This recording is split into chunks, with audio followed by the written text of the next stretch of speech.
आवाज ऐकताय ना, काय भारी येतोय आणि हे भाजणीचं थालीपीठ नाही बरं का. तर सकाळी उठलं की डोक्यात पहिला प्रश्न येतो, नाश्त्यासाठी मुलांच्या टिफिनसाठी काय बनवायचं? तर त्याचसाठी फक्त 15 मिनिटात तयार होणारं हे थालीपीठ तुम्ही बनवू शकता.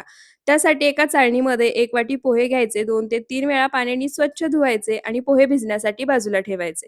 पोहे भिजतायत तोपर्यंत मिक्सरच्या भांड्यामध्ये लसूण, हिरवी मिरची, आलं, कोथिंबीर, जिरे आणि धणे काढायचे. सर्व साहित्य जाडसर असं मिक्सरला वाटून घ्यायचं. त्यानंतर भिजलेले पोहे एका बाउलमध्ये काढायचे आणि मळून घ्यायचे. त्यामध्ये गव्हाचं पीठ, बेसन पीठ, तांदळाचं पीठ घालायचं, हळद, लाल मिरची पावडर, गरम मसाला, कांदा, कोथिंबीर, तयार वाटण आणि चवीनुसार मीठ घालायचं. सर्व साहित्य एकदा मिक्स करायचं, लागेल असं थोडं-थोडं पाणी घालायचं आणि आपण भाकरीसाठी जसं पीठ मळतो ना, त्या कन्सिस्टन्सीमध्ये पीठ मळून घ्यायचं.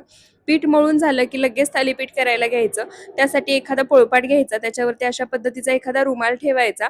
हात ओलसर करायचा, तयार पिठाचा गोळा करायचा, थोडंसं पाणी रुमालावरती टाकायचं आणि लागेल असा हात ओलसर करून हे थालीपीठ एकदम पातळसर थापून घ्यायचं आणि वरून थोडेसे तीळ घालायचे आणि अशा पद्धतीने थालीपीठाला होल करायचे. त्यानंतर तवासुद्धा छान कडकडीत गरम करून घेतलाय. तव्याला तेल लावायचं, तयार थालीपीठ तव्यावरती घालायचं, वरून थोडंसं पाणी लावायचं म्हणजे रुमाल अगदी अलगद बाजूला होतो. थोडंसं तेल सोडायचं, झाकण ठेवून मध्यम आचेवर एका बाजूने थालीपीठ छान खरपूस असं भाजायचं, अलटी करत दोन्ही बाजूनी भाजून घ्यायचं. मस्त खमंग खुसखुशीत असं थालीपीठ बनवून तयार झाले. तुम्ही सुद्धा